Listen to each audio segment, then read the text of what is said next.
Hello everyone, my name is Rebecca. Let's talk about makeup. So today I figured it was time to update you guys on my Pan That Palette project pan. This is a Pantastic Ladies collab and I am working on two Pan That Palette themes this year.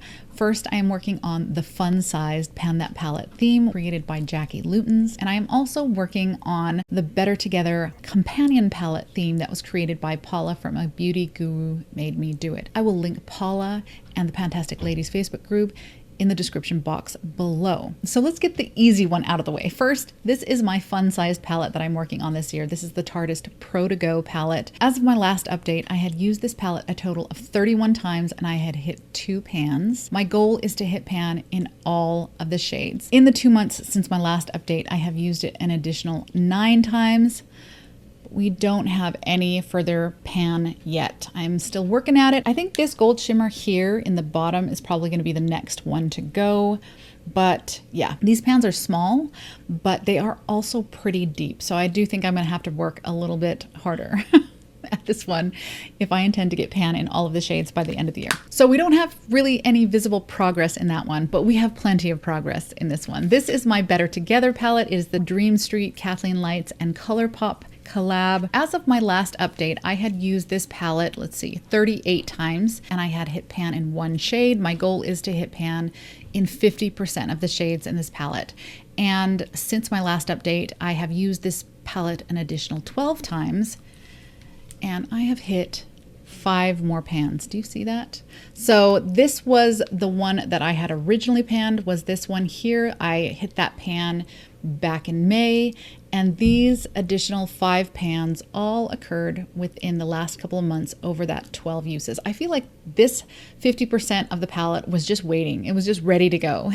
As of today, which is when I hit this pan here, I have reached my goal of 50% pan in this palette. So we do still have like 4.5 months left in this year. So at this point, I kind of had some decisions to make about this palette and whether or not I wanted to continue to try to pan additional shades in here. However, these were the shades that had the most use on them when I brought them into the project at the beginning of the year. They're the ones that I gravitate the most towards. These are the ones that I struggle a little bit more to find a place for them in the way that I prefer to do my makeup. I don't know if I can do it.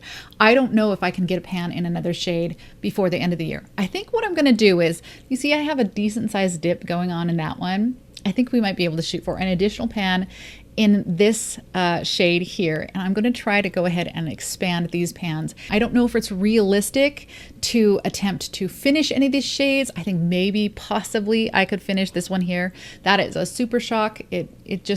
Super Shocks go pretty fast. I actually hit pan in this one twice. I hit pan, then I rehydrated it, and then I hit pan again. So this being a Super Shock might be the only realistic candidate that I have for completely finishing one of the shades in here. But I'm just going to go ahead and kind of play this palette by ear. I'm going to try to expand these pans as much as I can before the end of the year and see if I can hit pan in this one here. The other reason why I'm a little hesitant to work on this 50% of the palette is because both of these palettes are two of the oldest palettes in my collection, and this one was decluttered to me. So it's been around for a while. And while I'm still super happy with the quality of these shadows, they're just beautiful. These shadows are beautiful. They feel the way they did when I first bought the palette. This one is a different story. I really feel like the quality of these shadows has really declined with time, and it is really showing its age. A lot of these shades were, especially the mattes were really difficult to work with, but overall all the shades have become pretty chalky, not super pigmented, and a little difficult to work with, kind of harder to blend. I know that these two were the biggest challenge for me, trying to get them to blend properly on my eyelid. And in most cases, this one I just ended up using as an eyeliner. This one I had to mix with other shades in order to get a smooth blend. And I know that I'm going to run into that same problem with these shades over here. I do have some uses on these shades since the beginning of the year. It was only after I realized which shades I was using the most that I decided to focus on this side of the palette for the rest of the year. Anyway, so I think that's what I'm going to do going forward. I'm just going to go ahead and try to expand those pans, and I'm also going to try to hit pan on this one here. Wish me luck. Wish me luck. The real challenge is honestly is going to be this one. These are still some really pigmented shadows, and so they don't require a lot in order to do an eye look. So they are going to take a little bit more effort to get through, especially now that I have hit pan in these two shades, which were my most used shades when I brought the palette into the project.